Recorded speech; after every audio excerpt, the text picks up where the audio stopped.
जय शिवराय शेतकरी मित्रांनो.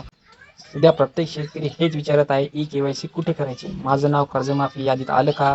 Mobile number कसा तपासायचा? बँकेत जावं की ऑनलाईन पाहावं? आज या सर्व प्रश्नांची उत्तरे आपण या व्हिडिओच्या माध्यमातून घेणार आहोत. तर आपण या व्हिडिओवर पहिल्यांदाच असाल तर आपल्या चॅनलला नक्की सबस्क्राईब करा, जेणेकरून अशीच माहिती आपल्याला वेळोवेळी मिळत राहील. तर शेतकरी मित्रांनो, शासनाने पुण्यश्लोक अहिल्यादेवी होळकर शेतकरी कर्जमुक्ती योजना 2026 अंतर्गत आधार प्रमाणीकरण आवश्यक केले आहे. यामुळे लाभ योग्य व्यक्तीलाच मिळेल. शेतकऱ्यांचा प्रश्न आहे, ई-के-वाय-सी कुठे करायची? जर तुमचं पीक अर्ज असेल तर सर्वप्रथम ज्या बँकेत कर्ज घेतले आहे त्या शाखेत जा, किंवा सहकारी सोसायटीमध्ये संपर्क करा, किंवा आपले सरकार सेवा केंद्र CSC मध्ये जाऊन आधार पडताळणी करून घ्या. बँकेच्या अधिकाऱ्यांना सांगा, मला पुण्यश्लोक अहिल्यादेवी होळकर शेतकरी कर्जमुक्ती योजना 2026 साठी ई-के-वाय-सी करायची आहे. आता दुसरा प्रश्न म्हणजे कोणती कागदपत्रे घेऊन जायची?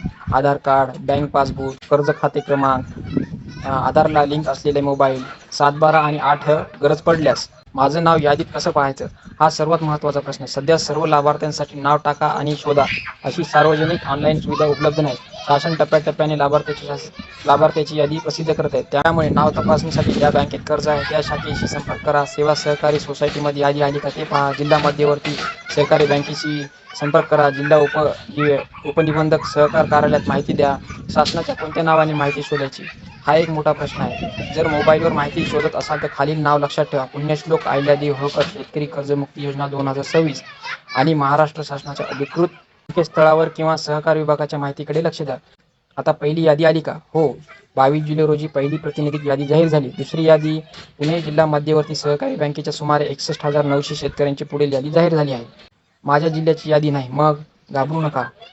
याद्या टप्प्याटप्प्याने प्रसिद्ध होत आहेत. सध्या जिल्ह्यांची यादी एकाच दिवशी येणार नाही. शेवटी बँकेत जा, ई-के-वाय-सी पूर्ण करा, मोबाईल नंबर सुरू ठेवा आणि तुमच्या बँकेत किंवा सेवा सोसायटीमध्ये वेळोवेळी चौकशी करत राहा.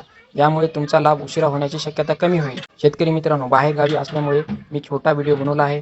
तर तुम्ही नक्कीच तुमचा जिल्हा, तालुका आणि बँकेचे नाव कमेंटमध्ये लिहा. तुमच्या जिल्ह्याची यादी आली आहे का? सर्वात आधी माहिती कृषी रडारवर देण्याचा प्रयत्न करू. जय जवान, जय किसान.